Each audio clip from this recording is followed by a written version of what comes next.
Hi everyone, just Adele here from Brisbane South Toy Library. Just wanted to give you a quick tour of our toy libraries for those that could attend the virtual tour and talk today. So I'll flick my screen around and walk you through our toy library. Here we go. We're just in an old school building. We're on the bottom level here in Queensland. We've got two doors. No real worries there, entry or exit.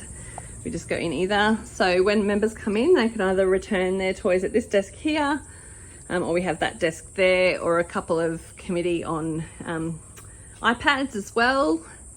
We have our click and collect shelves here.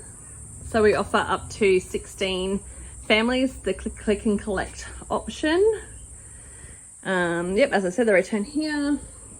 We've got the blue trolleys that we use to get in and out of the car park. I'll just show you. Our car park's not too far away, just out the doors over some grass. So members come up to the desks to return, and then the toys go back on these little return shelves, and our volunteers put them back on the shelves. We have a little play area for our volunteers and our members to play in. So all our toys are in categories, and they've got numbers on them. So all these white section here are our dramatic play toys. You can see they're either in boxes. We've got kind of see-through bags of different styles. Our larger ones are placed along the floor. All our toys that are more than one piece will have a box or a bag label. Looks like that. We use settles as our maintenance, as our inventory system. So as we go along, this is our toy library. We had this little pole here, so we kind of fashioned a hula hoop around it as a clothes rack. So that's all our dress ups. I'll just go to my right here. We've got IKEA bags for our members to use to stack their toys in while they're borrowing. And just like boomerang bags, we just ask them to bring back, no extra cost. We kind of factor that into their membership fees. We've got making and creating, literacy games with a few of our other board games at the bottom.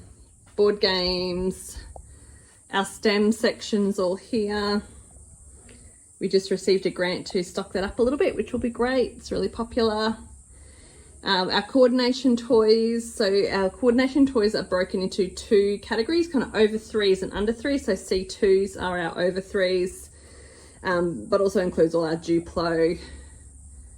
Marble runs are in there, Mobilos. Then coming around, we've got our transport section. So trains, planes, automobiles, all that fun stuff. Puzzles, we've got our puzzles here. We store them in number order, so it makes it easy to find for our click and collect people. So we also do the same thing for our dress ups. Our puzzles are stored in a combination of these type of bags. They have a little closed zipper at the top. I'll just close this one. We're moving away from this kind of bag as they look a bit gross and they pop open too easy at the top. And then moving around here, we've got our active play type toys, so our larger equipment. We've got water play toys kind of there. All our big water tables are out at the moment. Lots of trolleys.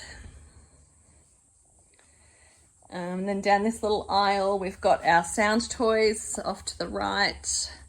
At the back, we have all our C1 toys, so our coordination toys for our littler guys, aimed at our 0 to 3s.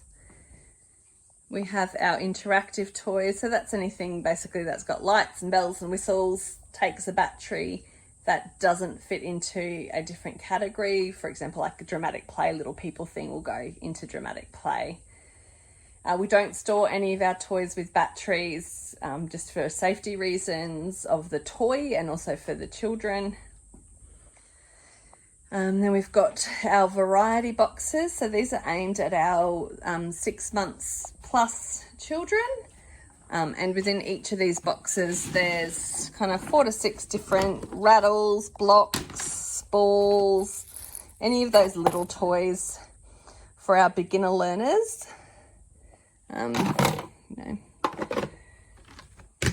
So we put a few in the box because one of those on their own is pretty boring. As one of my key volunteers always says to me, that I always tell her that we've got to make things funner. So I'm always telling her to make things funner. We've also started branching out to slightly older ages for our variety boxes with some like kind of sensory poppets and things. We get a lot of these toys through donations. I'll show you that in a little bit. So these are all our sound toys, a couple of bigger coordination ones in the bottom there, and a random truck.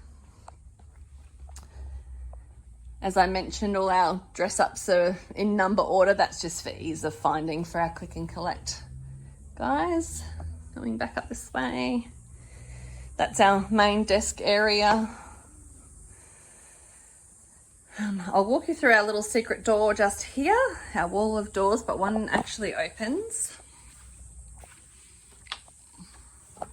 This is into our workshop space. So we have an agreement with a local op shop where they choose not to sell their toys anymore, and a couple of our volunteers go and pick them up every week, and they process them as to whether they're toy library tough, or we need to just send them to Big W for recycling, or just straight to the tip, or donated to another charity organisation for on-selling. If we're going to do an event, we will keep a few and then sell them as second-hand toys just to raise a little bit of money. But as you can see, we've got thousands of spares. So when members come back and they're missing a piece, we're not too tough on them because we normally have a spare back here. We've got a retired auto electrician who helps fix all our electrical toys. His little box sits right here, so any toy that would take a battery, we just pop in there if there's a problem with it, and he'll take it away and bring it back nice and fixed for us. We offer party hire as well, so around here is our party hire items. We've got roller coasters, water troughs. We've got an extreme roller coaster that's for our bigger kids, a Furbergust tunnel under there, tables and chairs. We also have giant games. They're out on loan at the moment. Old school games like egg and spoon races, some tough trays, these sensory tough trays in the stand, that's very popular as well. Soft cubes, they're out at the moment. There's all our spare storage boxes and things for cataloguing. We're just moving away from this type of box, the Easy Classic brand, to the Sistema. They're a lot more expensive, but a lot hardier, but they have done the job for the time being. As well as Robin makes a lot of homemade bags for us. We use a little piece of paper like that. So if the toy comes in with a problem, our volunteers fill that out. I'll show you another one here.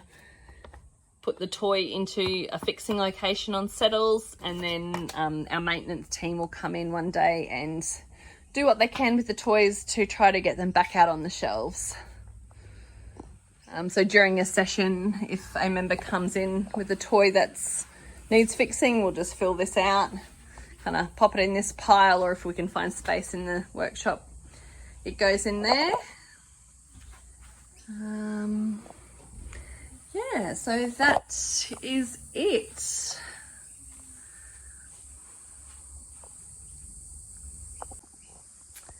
Yeah, so if you've got any other questions for me, just pop me an email. It's adele@toylibraries.org.au. I'm happy to answer them for you. I've answered a few of the questions in a document that were asked through the virtual tour and talk as well. But happy to show you what we've done. Yeah, good luck with your own toy libraries. Thanks.